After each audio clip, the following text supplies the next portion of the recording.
Buenas noches, amigos televidentes. Una vez más, frente al país y la sociedad dominicana, pasado y presente, el programa donde cada sábado tratamos de hacer un análisis objetivo, desapasionado de los momentos estelares de la historia contemporánea nacional y también trayendo temas de la contemporaneidad.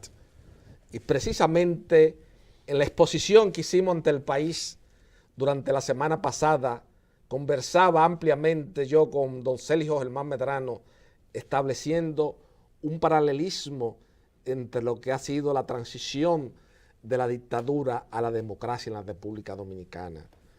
Mucha gente me pregunta, que me ve en la calle y que conversa de manera franca, abierta y coloquial con este humilde servidor, que nosotros muchas veces estamos parados en una época, porque en este cenáculo histórico que es pasado y presente, nosotros siempre tomamos como referente la era de Trujillo. Y obviamente por las características de los métodos contemporáneos de interpretación de la historia, y como han señalado algunos tratadistas que se han ido más lejos en definir o buscar la utilidad y la finalidad de la historia, han establecido de manera precisa y concordante, al margen de cualquier discusión semántica o académica, de que la historia es dinámica, expansiva y evolutiva. Y yo hablaba con Sergio Germán Medrano la semana pasada y dejamos sobre el tintero de cómo en esa transición imperfecta que se ha operado de la dictadura a la democracia, cómo muchas costumbres dominicanas, cómo hemos ido francamente en un proceso de involución, y que da la paradoja y que da la contradicción, como le señalé yo una noche al historiador y periodista don Víctor Grimaldi en los umbrales del año 2007 en televisión, cuando iniciamos estas conversaciones ante el país. Que da la paradoja y que da la contradicción, que siendo en un periodo de la historia donde la sociedad dominicana ha disfrutado de cierta libertad, hayamos retrocedido de manera tan vertiginosa en muchos aspectos como es la costumbre. Y esta noche, para dar por concluido ese tema que dejamos sobre el tintero la semana pasada, se encuentra nuevamente con nosotros don Sergio Germán Medrano, porque aquí en República Dominicana todo el mundo Carvajal, pero Sergio Germán Medrano no es el único dominicano que hay en este país, los envidiosos para opinar y hablar en televisión, pero es el único dominicano que tiene los crisoles históricos, y que desde cuando yo empecé en televisión con don Víctor Grimaldi fue el primero que me dijo que sí, Carvajal, yo estoy dispuesto a hablar, porque no todo el mundo en este país está preparado para sacrificar su posición profesional y su posición social en estos programas que al fin de cuentas, lo que al final del día, como me analizaba con mucho acierto y con mucha propiedad mi hijo Dani, es que uno lo que vive es arando en el desierto, porque uno proclama y la gente ve como que uno está añorado a un pasado ya que fue sepultado, y la sociedad dominicana hoy día, ¿cuáles son los temas nacionales? ¿Cuáles son los temas que se discuten? ¿O es que la sociedad dominicana está destinada a desaparecer con la muerte de Padre Doble Toledano, con la muerte de Germán Emilio, con la muerte de Radamés Virgilio Gómez Pepín, con la muerte de Cuchito Álvarez? Es que la sociedad dominicana ha desterrado los temas trascendentes para caer en esta profunda frivolidad en que cae el periodismo dominicano de manera reiterada, al alejar del diálogo de la agenda nacional los temas trascendentes.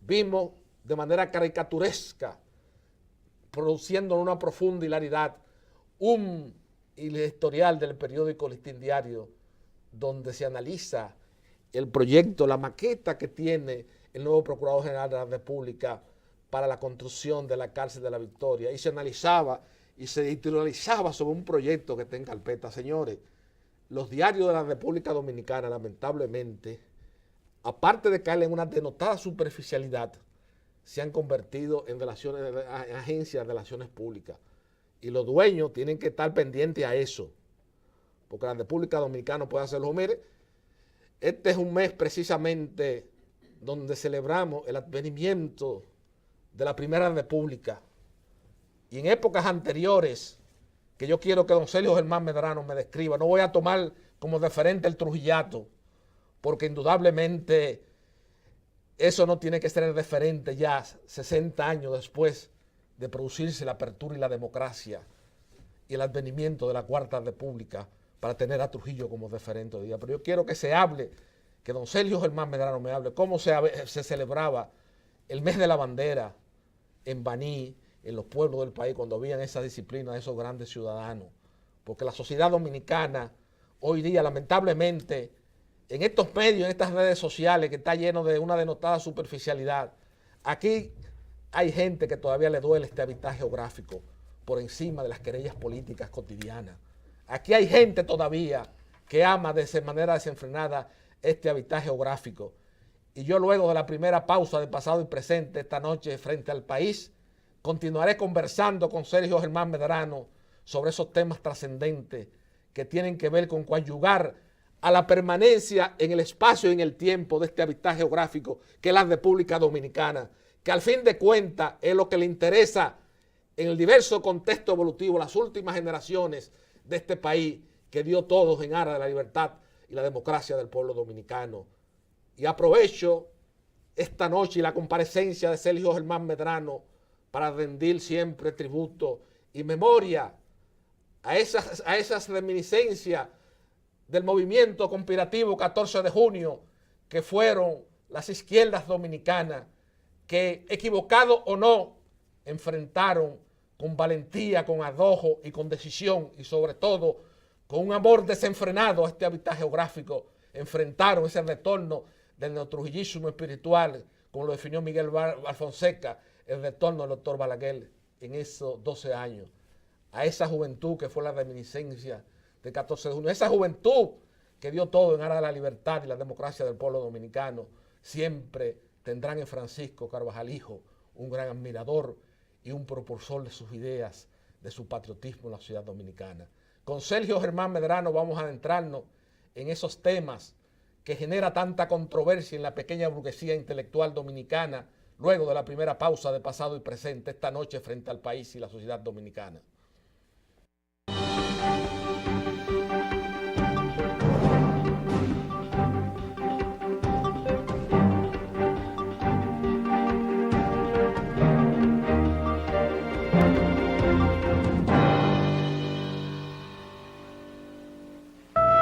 Para tener una mejor nación es preciso imaginarla distinta.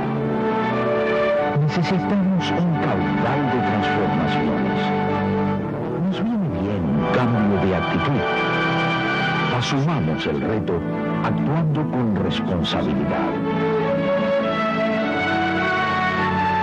La cita con la educación no admite demora.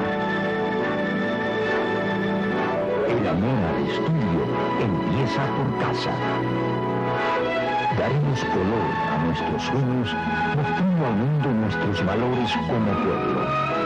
Grupo León Jiménez, por una mejor nación.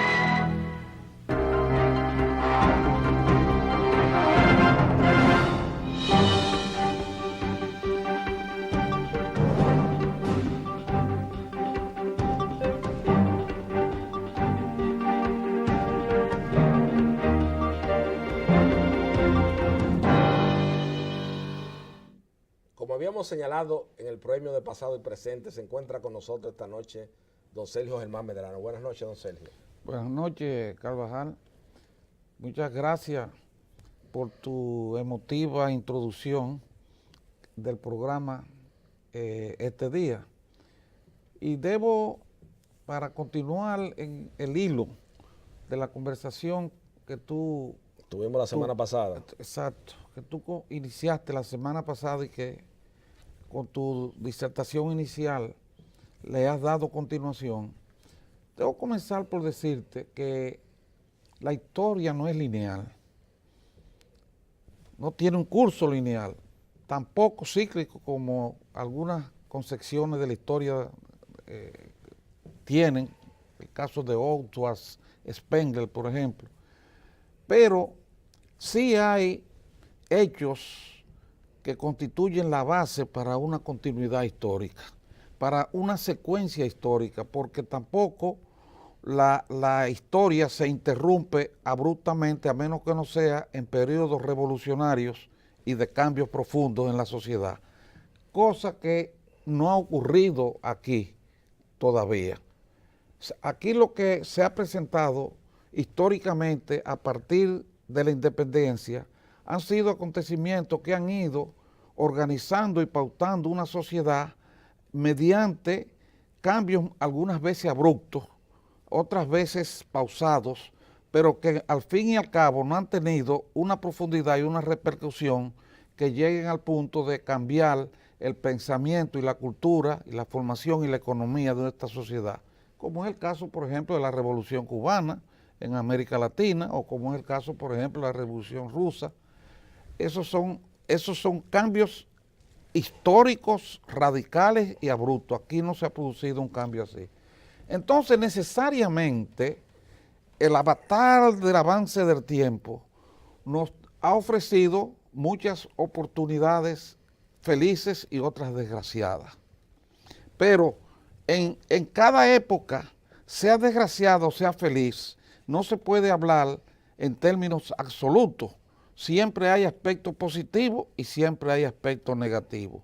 En ese sentido es que hay que ver que la evolución que ha habido en la República Dominicana a partir de la monstruosa y repudiable dictadura de Trujillo hacia la etapa actual que estamos viviendo, se produjo mediante un simple cambio de el ajusticiamiento de una persona y la expulsión del territorio nacional de sus familiares. Pero la estructura político-social que existió durante el régimen de Trujillo ha seguido existiendo en la República Dominicana durante los años siguientes. Esa estructura política, social y económica no se ha cambiado, ha evolucionado, pero no ha cambiado. Entonces, tú tienes el hecho que, por ejemplo, te referiste a la celebración de las efemérides patrias, que ahora, precisamente la semana que viene, se celebra un aniversario de la independencia. Y obviamente las celebraciones que habían en época pasada y las que hay ahora son diametralmente diferentes. Esas celebraciones comenzaban, yo recuerdo, y no estamos hablando de la era de Trujillo, estamos hablando de los años 60 y 70. Comenzaban con trabajos que se llamaban de composición en las escuelas, donde los estudiantes hacíamos trabajos sobre la independencia, cada uno, se lo entregábamos a los profesores y escogían de todos los trabajos, escogían los 3 mejores. De esos 3 mejores se leían los días 27 de febrero en la mañana, a las 8 de la mañana, se iniciaban las celebraciones y se leían esos trabajos en las escuelas explicando lo que significó la independencia nacional, lo que significaron los héroes de la independencia nacional, la pureza de su pensamiento, el sacrificio grandioso de sus vidas. Todo eso los estudiantes lo exponíamos cada uno a nuestra manera y a nuestra interpretación. Entonces esos 3 trabajos se leían en cada aula diferente, pero uno de ellos, el mejor, que escogían los profesores y la dirección del plantel escolar, se leía en la formación que se hacía al comenzar el día para cantar el himno nacional ese primer día, ese día por la mañana. Luego se hacía un desfile de los estudiantes por las calles, con la bandera nacional, con los redoblantes y los trompetas que teníamos los grupos de las escuelas por las calles, y tú podías observar que desde 2 o 3 días antes del 27 de febrero, ya en todas las casas se colocaba la bandera nacional en la puerta de la casa, en la ventana, pero frente a la calle. Claro. Y era eso, ¿qué representaba eso? Un homenaje a los héroes, a los que crearon la independencia nacional, a Duarte, a Sánchez, a Mella y a los demás trinitarios. Entonces, ese era un culto que exaltaba la historia, los hechos positivos de la historia dominicana. Igual ocurría durante el periodo de la restauración, durante los días de la restauración de la República. Hoy en día, tú puedes observar, hoy estamos a 22, observa la 23. semana, a 23. A 23, no, Bueno. sábado 23. Hoy es viernes, Sí. Sí, exacto. ¿es 23 o 22? 23, 22. 22 exactamente. Bueno, observa la próxima semana, que el lunes es 25 y 26 y 27 el miércoles. Exacto. Pero tú no vas a ver aquí ningún cambio en la vida cotidiana de los dominicanos. Ya tú no vas a ver las banderas, ya tú no vas a ver los desfiles de las escuelas, ya tú no vas a ver, además de las escuelas, también se hacían tedeum en la iglesia donde iba el pueblo, se llenaba la iglesia de la colectividad, de los ciudadanos que iban también, y a la salida se iban a depositar ofrendas florales en los bustos que habían en los parques. Por cierto, bustos que los hicimos nosotros, la juventud de aquella época, fuimos los que luchamos por colocar esos bustos en la mayor parte de los parques del país. Y en esos bustos se depositaba una ofrenda floral y se pronunciaban también discursos. Y luego venían lo que se llamaban los conciertos en los parques, en la noche de las bandas de música, los montantes y cañonazos. Era una celebración realmente digna de lo que fue la independencia nacional. Y ya no se ha hecho. Entonces, eso significa que hoy en día no existe ya un culto a los hechos históricos que crearon la nacionalidad dominicana, ni existe un culto, ni un tributo rendido normalmente, esplendorosamente, a esos héroes de los acontecimientos patrios. Se ha ido poco a poco perdiendo la vigencia del patriotismo. ¿Qué es lo que entonces hoy en día hace la gente esos días? Ah, sí, organizar muchos bailes, muchas fiestas, muchas bebentinas, y ese carnaval que ahí se celebra también, que Claro. es el 27 de febrero, que no debería ser No el debería coincidir con la fecha con la patria. fecha patria, debería hacerse en marzo. En marzo. En marzo. El desfile, por lo menos. Por lo menos, exactamente. Y eso es O lo si el desfile se hace el 27, que sea solamente comparsa alegórica a la época de la lucha por la independencia de la República Dominicana. Bueno. Porque se le ha cambiado, yo diría, el sentido se le ha dado una festividad a la fiesta patria que no va acorde con lo que fue el sacrificio de una serie de gente, porque celebramos, y que como usted mismo ha señalado, hemos ido en un proceso de involución en cuanto a lo que son antes en los colegios se enseñaban las composiciones, se leía, había un sentimiento de la ciudad. Bueno, usted dirá, bueno, en la contemporaneidad el concepto de nacionalidad ha sufrido ciertas erosiones por los mismos cambios globales que ha habido, pero obviamente el pacto migratorio que acaba de firmarse en las Naciones Unidas ha mostrado que en muchos países, muy por el contrario, hay un resurgir profundo del nacionalismo y la defensa de su hábitat geográfico, de lo cual yo podría citar Estados Unidos, Brasil, Lituania, Estonia, Eslovenia. O sea, hay una serie de países, Francia. Una serie de países que realmente ese concepto, esa apertura que hubo en un momento determinado, donde incluso se hablaba de una integración y una abolición total del concepto jurídicamente de nacionalidad como lo habíamos conocido hasta ese momento, hay una contracorriente ahora que está resurgiendo el nacionalismo. Entonces, en República Dominicana, lamentablemente, por el contexto histórico que nos ha tocado, nosotros parece que aquí ha tenido más preeminencia la corriente de que se vaya a abolir, que ha sufrido erosión el concepto de nacionalidad, porque no estamos celebrando. Y las autoridades de educación, ¿en qué están? El ministro de Educación lo que está ahora es una figura completamente innominada en la sociedad. No quiere decir que no tenga credenciales ni valores como ser humano, porque no lo estamos denostando. Muchas veces se malinterpreta mis expresiones en televisión. Cuando yo me refiero a figuras innominadas, siempre recuerdo en una entrevista que le hizo don Jackie Núñez del Risco, doña Cecilia García y don Freddy Veras Goico, a mi extinto padre Francisco Carvajal Martínez, en los umbrales de los años 70, en el programa Nosotros a las 8. Y mi papá decía, esa es una figura innominada, porque en los momentos en que yo estaba en el 14 de junio luchando contra Rafael Leonidas Trujillo, cuando yo me asilé con Altagracia Eloísa Díaz, viuda de Enrique, la hermana de Juan Tomás y Modesto Díaz, en la embajada de Brasil, me jugué la vida ahí, trancado. Y mucha de esa gente que están operando ahora, estaban ajenos a los asuntos nacionales. Y eso es a lo que él se refería.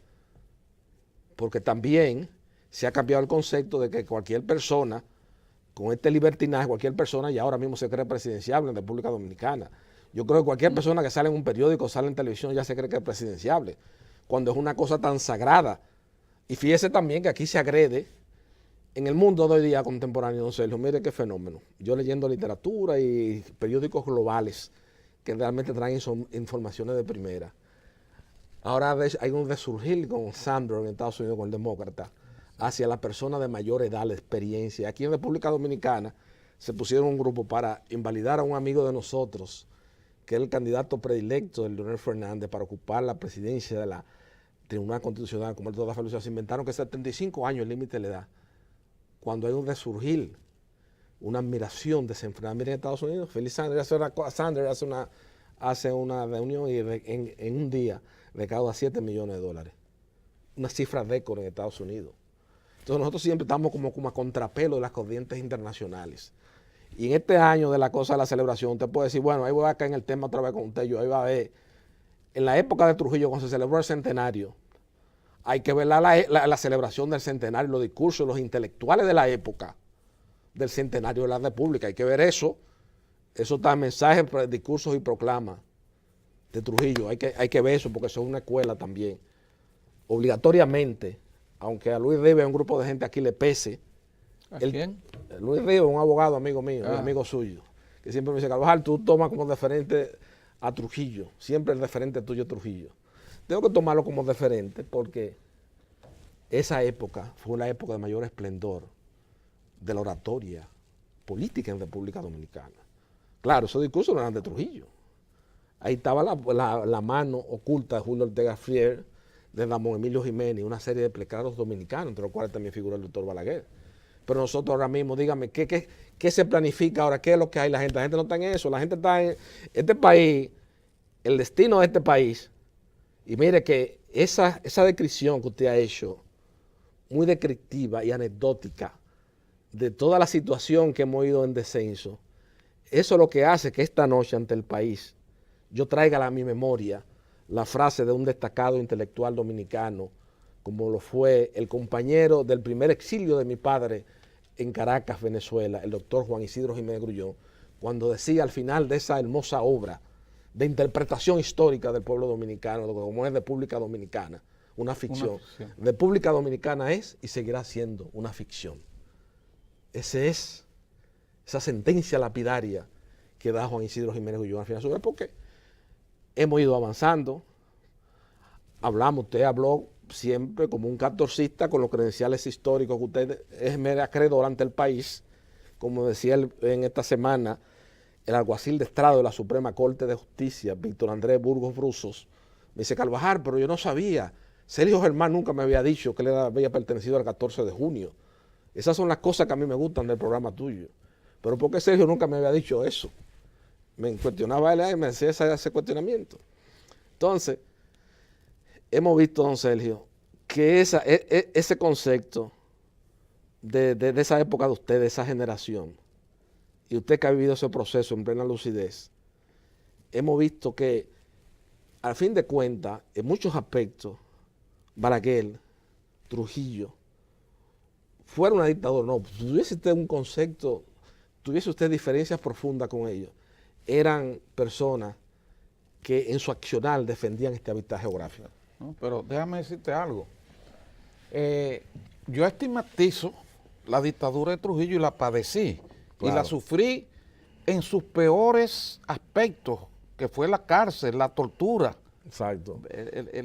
Los sacrificios y las crueldades de la Claro. cárcel de la 40 y de la cárcel de la Claro, Victoria. por eso usted está en el libro de Fabián Valera Benítez. de ver sacar de una solitaria donde yo me encontraba a personas como Víctor González Pardi, un joven de Santiago, y oírlo decir a puras penso, un fotógrafo Sí, de sí, sí. Santiago Sí, también, sí, sí. que era amigo de él, decirle a Peco, dile a mamá que yo siempre la quise. A las 2 de la madrugada, sacado de ahí por los miserables esbirros del Servicio de Inteligencia Militar, llevárselo, y Víctor González Pardi, ese joven de Santiago, más nunca aparecido, lo desaparecieron, lo mataron esa noche. Entonces, cuando se pasa por esa peripecia y cuando se pasa por esas vicisitudes, evidentemente uno tiene que tener una animadversión profunda contra el régimen de Trujillo, pero ahí te voy a otro aspecto. Eso no significa que uno no se convierta en un ser irracional para no entender cuáles fueron los aspectos de la era de Trujillo, que también tuvieron algunas Momento de lucidez y de no, esplendor. algunos aspectos positivos. Y tú acabas de decir, uno, que hay que reconocerlo. ¿Cuál fue ese? Que Trujillo utilizó lo mejor del intelecto dominicano, por eso pudo subsistir 30 años. Cuando tú comienzas a mencionar y a decir que Trujillo se fundamentó en los ministerios que tenía, Pipí en la Troncoso de la Secretaría de Concha, Estado, imagínense, en Pipí el Troncoso de la Concha, en Joaquín Balaguer, en Arturo Logroño, Imagínense. ¿tú entiendes? En Manuel Arturo Peña Valle, en el mismo Américo Lugo, con todo y la carta confrontación disidente que al final, tuvieron y la exacto. carta que le dirigió. Es decir, Trujillo utilizó lo mejor. Es más, te voy a hacer una anécdota ahora. En Baní, y te conozco ese aspecto porque fue donde nací y me crié. En Baní siempre hubo una revista que se llamaba Páginas Banilejas. Esa revista la publicó con mucho esfuerzo como un solitario luchador por la cultura, Ángel María Peña Castillo, don Chichi Peña, una figura emblemática de la sociedad banileja, de la cultura banileja. Sí, y formaba parte, antes del 1930, de la Alianza Nacional, que era el partido de Estrella Ureña. Trujillo choca con Estrella Ureña, se separan, Exacto. y todos las personas que pertenecían al partido de Estrella Ureña son objeto entonces De persecución. de vigilancia y persecución.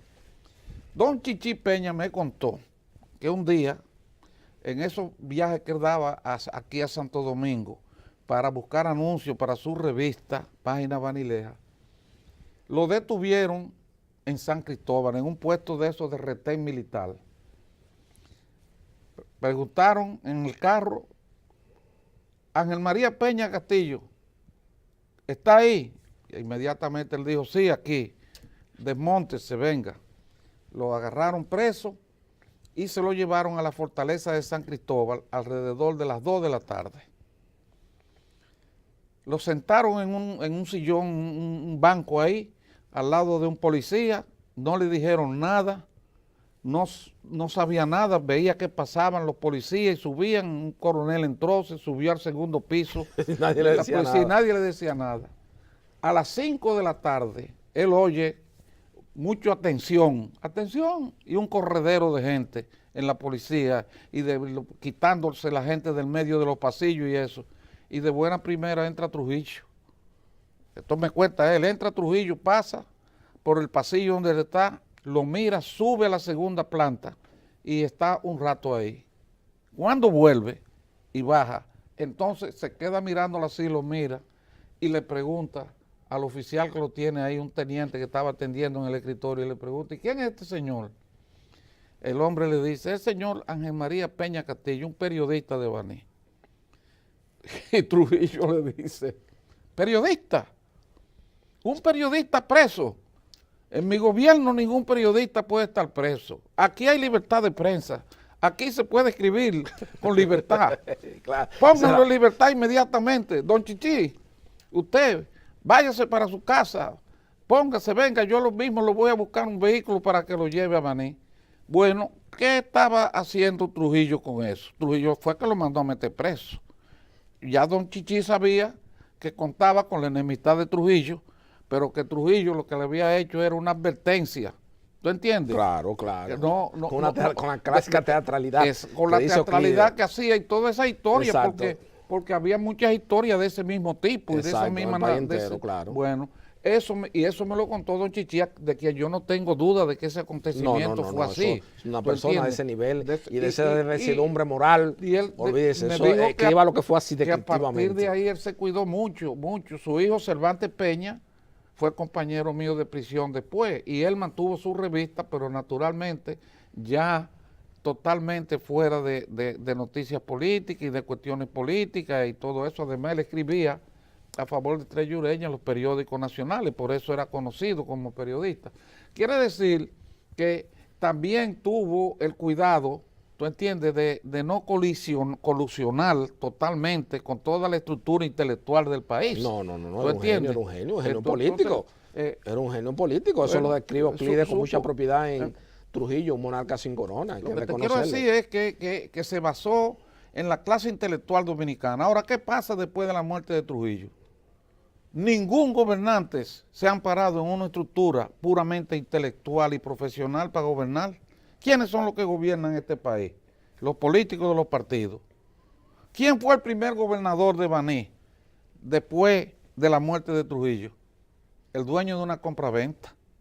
En las elecciones de 1962, las primeras elecciones libres que se hacían en este país, a quien se nombró gobernador fue a un señor dueño de una compraventa. Tú sabes que la compraventa es un negocio de explotación en los barrios, de las necesidades, de las penurias y del hambre de las familias pobres que tienen que empeñar todo para un día para comer y le cobran intereses leoninos desastrosos, bárbaros. Bueno, entonces eso te indica a ti que se pasó de los gobernadores que habían, como Fabio F. Herrera, Arsenio Velázquez y gente así, que eran gente de formación intelectual pueblerina, porque no eran intelectuales a nivel nacional, pero lo eran a nivel local. Eran prestantes ciudadanos. Eran prestantes ciudadanos, exactamente. Don Armando Cruz Peña, que menciona siempre, eso era gente de primera en todos los pueblos del país. Correcto. Había una serie de líneas, había una serie de familias que no por el patrimonio económico, sino por el patrimonio moral, la costumbre, su buen accionar, su buena conducta como ciudadano, eran cosas ejemplares que ya eso hoy día se ha perdido en los pueblos. Sí. Porque ahora hay una delincuencia que eso mete miedo por todos lados. Entonces, ese es el tema. Entonces, lo que volvemos otra vez, y estamos en una especie de circularidad, porque es que es el tema dominicano, tomando como referencia esos hitos de la historia dominicana. Nosotros lo que hemos ido en un proceso de evolución, la ciudad está muy bonita, el país ha crecido económicamente, no se puede negar eso, una infraestructura, pero en el término de la pasta humana, vamos a analizar, como decía una vez, vamos a coger más la música popular dominicana, para empezar, esas grandes composiciones, ahora que se ha ido una voz exquisita como la de la señora Luchi Vicioso.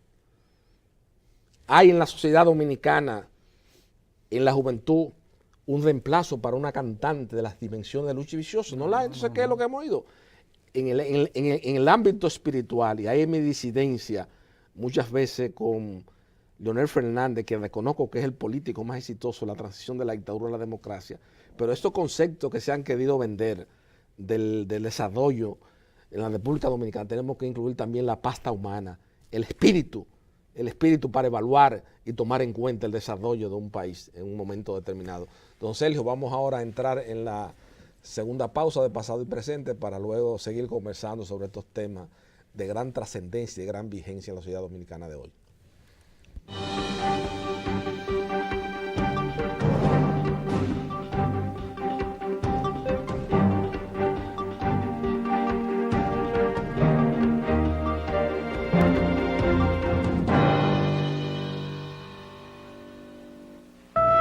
Para tener una mejor nación es preciso imaginarla distinta. Necesitamos un caudal de transformaciones. Nos viene bien un cambio de actitud. Asumamos el reto actuando con responsabilidad. La cita con la educación no admite demora. El amor al estudio empieza por casa. Daremos color a nuestros sueños, mostrando al mundo nuestros valores como pueblo. Grupo León Jiménez, por una mejor nación.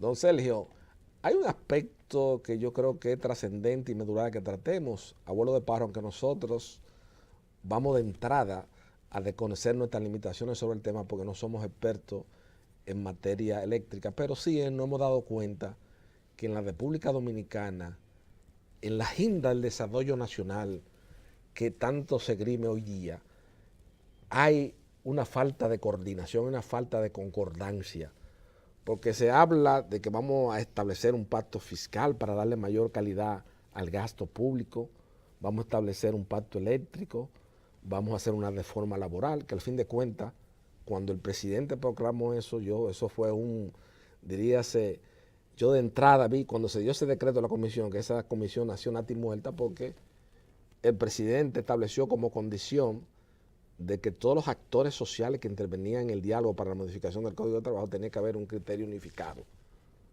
Y aunque parezca folclórico, aunque parezca paradójico, aunque parezca ambiguo, mi extinto padre siempre decía que para poner de acuerdo a 3 dominicanos había que matar a 2. Y eso se ha demostrado. 6 años de conversaciones en diversos aspectos, no nos ponemos de acuerdo. Hay sociedades que han registrado mayor avance social y económico que el nuestro en momentos donde hay una sola dirección. Ahí tenemos el ejemplo más grande, aquí que se prive siempre en tomar como referente ejemplos internacionales, Singapur. Comparamos lo que era el Producto Interno Bruto de Singapur en el año de 1965 y tomemos lo que es hoy el ingreso de Singapur hoy día con relación a la República Dominicana. Y ya no hay que, ahí no tenemos que hablar más nada. ¿Qué le ha parecido a usted esta idea, este concepto que ha quedado sobre el tintero en la sociedad dominicana, de que se iba a firmar un pacto eléctrico y la fuerza política? Realmente, ¿cuál es su opinión, don Sergio, sobre estos temas? Bueno, vamos a dar su opinión. Primero debo decirte que es verdad que nosotros no somos expertos en asuntos eléctricos, pero somos víctimas del asunto eléctrico, víctimas en cuanto a los apagones cuando se comienzan a producir y víctimas en cuanto al costo que pagamos por la electricidad. Fíjate, ese tema del pacto eléctrico es algo que está rodeado de un misterio que no acaba nadie de revelar. No lo revela el gobierno diciendo claramente que es el pacto eléctrico. No lo revelan los empresarios de la electricidad, que es la cúpula del empresariado dominicano. La cúpula del empresariado dominicano tiene el control del negocio eléctrico. Y no lo revela tampoco los actores, los manejadores del sistema eléctrico, que son los de la línea de conducción, ¿tú entiendes? Y los órganos que tiene el Estado manejando esa situación. Nadie lo dice, ni los sindicatos de la electricidad tampoco. Nadie ha dicho en qué consiste el pacto eléctrico. Entonces, hay razón para uno dudar y sospechar de qué hay detrás de ese pacto eléctrico. Ahora, hay realidades. El pacto eléctrico es una cosa, pero hay realidades. La primera realidad que tú te vas a encontrar con el tema de la electricidad es el sacrificio a que está sometida la clase media dominicana, que está obligada a pagar la tarifa eléctrica, una de las más elevadas, yo creo, de América Latina. Y eso que está subsidiada, bueno, en un 40%. Ahora, hay un estudio técnico que demostró que parte de ese gasto, ese subsidio, se va en empleomanía en las sedes, en darle sueldo de lujo a asesores y a dirigentes del partido oficial. Eso es política. No, eso es política, es un tema político. ¿Me cae? ¿Está lo que hacer? Sí, sí, pero resulta que no solo es político, sino que en los barrios casi nadie paga electricidad. Claro, pero eso siempre ha sido así, pero... Sí, no, pero entonces lo pagamos la clase Claro, media. pero una o sea, cosa... a nosotros nos cortan la luz. Desde que nos atrasamos 10 días, ahí va la camioneta de la electricidad cortando la luz. 10 días no, entonces, 10 días no, usted se pasa un día de la factura del contrato. El contrato dice vence el día 6, en mi casa dice vence 6 de cada mes y hay que pagarlo el día 5. Pero que no debe haber... Porque el día 6 la cortan, ¿sí? Aunque el término de la obligación de pago es el 6, que se supone que en derecho debiera esperarse que se cumpla el día completo, no, la cortan. Entonces ellos son muy rígidos en eso. Pero tiene una serie de empleados y una cosa. Mire, don Sergio, para yo dejarlo que usted hable del tema, ya, pues no voy a sí. Le voy a hacer una idea nada más. Blanco Fernández y yo conversamos aquí una noche del tema. Usted tiene que buscar los datos. Se inventó Leonel Fernández por esas corrientes de pensamiento que vienen de fuera y que se ponen de moda cíclicamente en la sociedad, que había que privatizar las cosas de energía eléctrica. Usted tiene que ver nada más los gastos que hacía Balaguer para la sostenibilidad del sistema eléctrico y busque los gastos que se hacen ahora para la sostenibilidad del sistema eléctrico. Y la pendejada que han hecho, que ahí hay un tipo, un aventurero que vino aquí, que lo han hecho mega millonario, que es el dueño de la planta eléctrica del este y de todos lados, porque para eso es lo que sirve este país, para que vengan esos tapadados, esos argentinos y todos esos latreros que vienen aquí a que se hagan millonarios, que en base al negocio eléctrico, sin dar un centavo, salió un multimillonario. Usted me está captando lo que le quiero decir. Entonces, ahora nos cuesta, ¿para qué gastaba 100 millones de pesos en la sostenibilidad al año del sistema eléctrico? ¿Cuánto nos cuesta ahora? 1,000 y pico millones de dólares. ¿Qué indica eso? Que la privatización ha sido un fracaso total.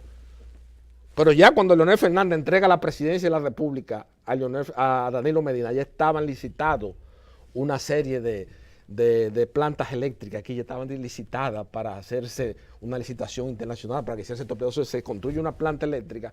Entonces hay como un tutti frutti, una ambigüedad, una ambivalencia, un escenario dubitativo, donde entonces ahora se hace la planta eléctrica, pero se dice que después que el Estado tenía control, entonces vuelve otra vez a la escuela de Leonel Fernández, no, que tiene que ser privada.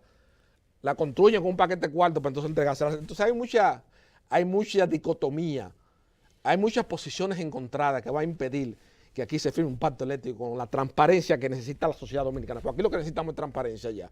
Porque aquí hay muchos intereses en el sector eléctrico. Aquí hay gente, yo quiero que usted sepa, que estamos usted y yo aquí de pendejos hablando disparate ante el país.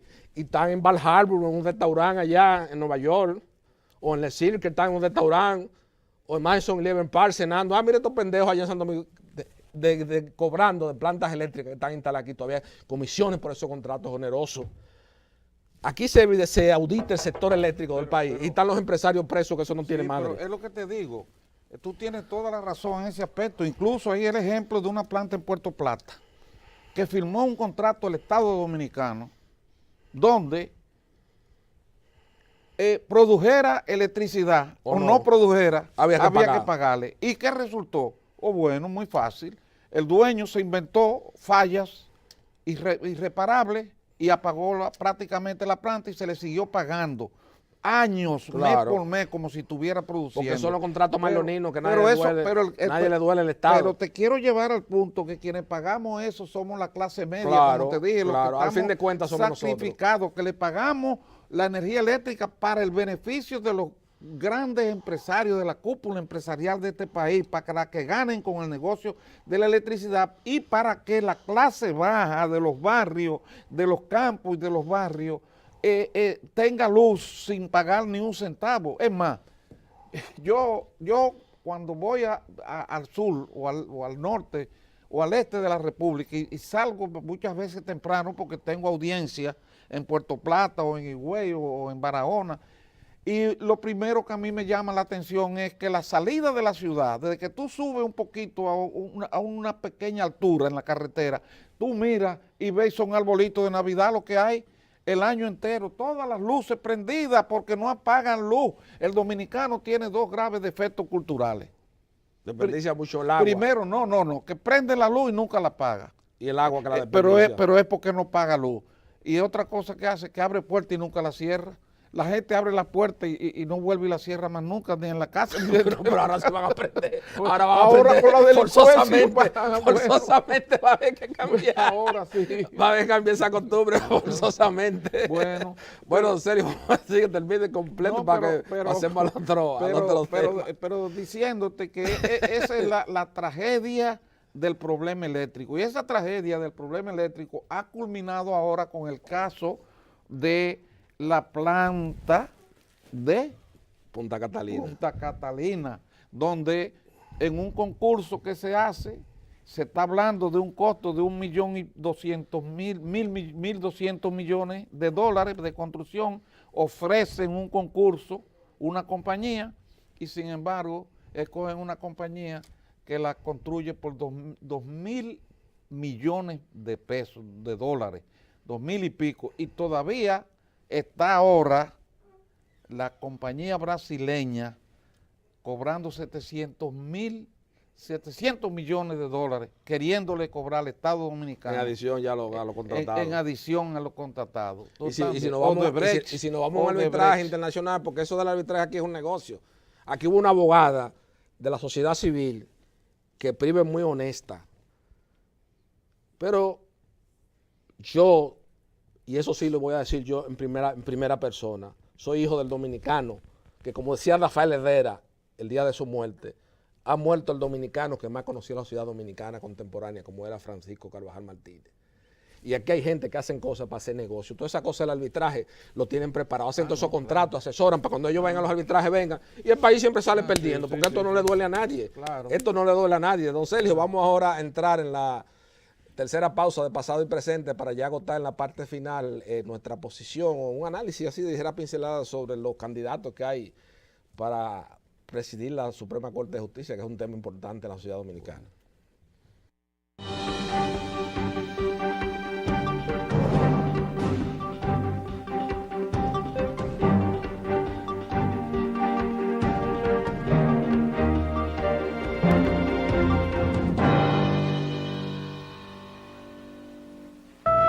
Para tener una mejor nación es preciso imaginarla distinta. Necesitamos un caudal de transformaciones. Nos viene bien un cambio de actitud. Asumamos el reto actuando con responsabilidad. La cita con la educación no admite demora. El amor al estudio empieza por casa. Daremos color a nuestros sueños, mostrando al mundo nuestros valores como pueblo. Grupo León Jiménez, por una mejor nación.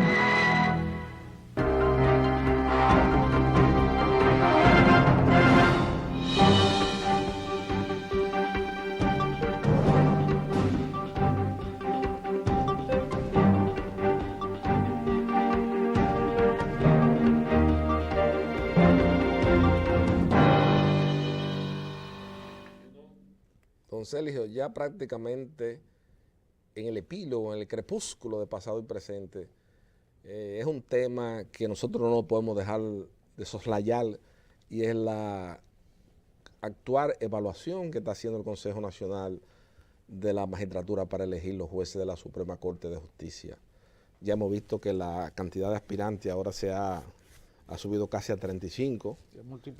Se ha multiplicado y seguirá multiplicándose hasta cuando llegue el momento de las evaluaciones finales. ¿Cuál es su opinión frente al país? Mi opinión, te repito lo que te dije en un programa anterior.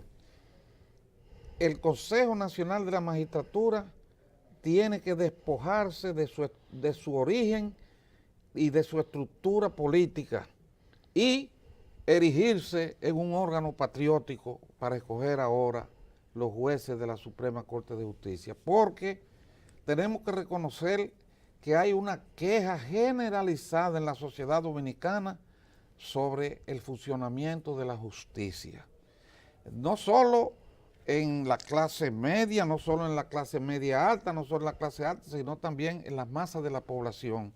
Están no, ahora, ahí anda peor está la imagen. Bueno, la imagen... Y eso lo demuestra Galo hoy, eso ahí donde está peor la imagen del Poder Judicial. La imagen de la justicia es fatal. Y te debo decir esto, una sociedad sin una justicia funcional, sin una justicia recta, sin una justicia imparcial, sin una justicia severa, severísima en la aplicación de la ley penal, nosotros no vamos por buen camino. Vamos por muy mal camino. Y debo decirte que el problema de la delincuencia sigue cada día increciendo, en aumento, constantemente. Creciendo exponencialmente. Pero no se ve una política definida del Estado para terminar con ese auge de la delincuencia. Porque la política del Estado para terminar con el auge de la delincuencia tiene que ser de mano dura. Con la delincuencia hay que tratarla con mano dura. La delincuencia no se puede tratar pensando en el voto. No se puede manejar pensando en que el delincuente es un voto y que la familia y el delincuente son votos. Exacto. Y que esos votos se van a perder si se maneja rectamente el sistema judicial. Igual y que se el sistema de tránsito también, que tiene ese miedo también. El tránsito es parte del desorden Claro. y que hay en eso. Es más, yo te debo decir, acuérdate que existía aquí la ley 241 sobre tránsito de vehículos de motor y que cuando esa ley se estableció, hace ya unos 40, 50 años cuando se promulgó, se aplicaba con mucha severidad y la gente se cuidaba de no ser detenido por una infracción porque invariablemente iba a la justicia penal y se le imponían sanciones de multa, Claro, y de prisión también. Y indemnizaciones en el ámbito de la responsabilidad civil. Exacto, pero ya eso ni existe. Eso no existe. Y no existe en primer lugar porque si tú tienes un accidente de automóvil y tú tienes un seguro, lo primero que el seguro no te responde. Aquí hay una superintendencia de seguro, pero esa superintendencia de seguro no ejerce la función que debía ejercer sobre la compañía de seguro. Tráteme bien a Euclides. No, Euclides. porque yo te estoy diciendo, todas esas compañías de seguro no cumplen con su obligación de cuando hay de resarcir a las víctimas de los accidentes, tú entiendes, como deben, porque ellos aseguran un vehículo, reciben el pago de una prima para eso, y cuando el accidente ocurre, no tienen por qué someter a la víctima a un suplicio de tántalo de un proceso judicial que comienza 1 año o 2 años. Porque el negocio de la compañía aseguradora es no pagar, eso no es un secreto para nadie. Bueno, eso es. Usted lo oye en reuniones. Yo tuve una reunión aquí donde había varios empresarios que estaban en un asunto de empezar a operar una compañía de seguro y el negocio es de ellos cobrar prima y no pagar. Bueno. Ese es el negocio. Pero esa no... Solamente aquí hay 2 compañías serias que no son anunciantes ni siquiera del programa, pero lo voy a decir que es Mafre y Seguro Universal. De esas 2 compañías de seguro no se salga. Porque incluso Reserva tiene uno, pero eso no sirve. Nada de esa compañía. Las únicas 2 compañías que cumplen sus obligaciones frente a terceros y frente a contratantes de póliza son esas 2. Pero por las otras son licencias para enriquecimiento. No cumplen con nadie. Y eso la superintendencia, Euclides ha ido limpiando. Pero también hay mucha presión política también. Es como el tema de la justicia. Hoy yo veía en televisión. Está bien, nosotros es verdad que la justicia, pero también los abogados somos culpables también en parte de la imagen que tiene en gran parte. Ahorita yo veía una defensa y digo, señores, pero es verdad que gran parte. Cada vez que yo veo esa cosa, digo, coño, Maney Pellerano, me tengo que dar cuenta de la grandeza de Maney Pellerano. De hablar del principio constitucional de la razonabilidad, como decía el Huelloncito. No todo el abogado aprende las normas, el procedimiento, pero la capacidad de razonamiento, eso viene de paquete, eso viene de fábrica, eso no se aprende en las universidades. Un abogado defendiendo un muchacho que mató a una novia, y dice, no, pero él cometió un homicidio involuntario. O sea, usted ve los abogados que ejercen la materia penal, y usted ve la crisis de la escuela, de las profesiones liberales en la República Dominicana, es donde más se refleja. Porque también la imagen somos nosotros mismos, los abogados, que hemos dado una imagen deleznable del Poder Judicial. No solamente son los jueces. Y también el mismo Consejo Nacional de la Magistratura también tiene culpa a nombrar figuras innominadas. Aquí hubo un tribunal electoral que tuvo por jueces que nunca en su vida fallaron una sola línea y eran activistas políticos. Y después que salen son activistas políticos. Ahí hay muchos mercenarios jurídicos y muchos incapaces jurídicos aspirando a jueces de la Suprema Corte de Justicia y aspirando a presidir Suprema Corte de Justicia. Tienen que tener mucho cuidado con lo que van a hacer. Bueno, lamentablemente, don Sergio, ya hemos llegado al final del espacio de tiempo de pasado y presente esta noche frente al país. Y solamente me resta decirle al presidente de la República en su doble condición de presidente y del presidente del Consejo Nacional de la Magistratura, que este momento es un momento histórico en la sociedad dominicana. Se debe actuar con cautela. Hay muchas personas aspirando a ser jueces de Suprema Corte de Justicia en República Dominicana sin tener los credenciales. y en la etapa evolutiva en que está la sociedad dominicana, en un marcado deterioro de la seguridad pública, la tendencia, la idea, el concepto fundamental debe ser ir en fortalecimiento del Poder Judicial y no ir todavía a agregarle más descrédito. Tuvimos un Tribunal Superior Electoral donde toda la mayoría de los miembros se fueron al zafacón de la historia. Tuvimos un presidente de la Junta Central Electoral que después que sale de la Junta fue a ser un activista de un partido político, de un precandidato de un partido político. Y eso es lo que le hace daño a la fortaleza de la justicia en la sociedad dominicana. Buenas noches, amigos televidentes.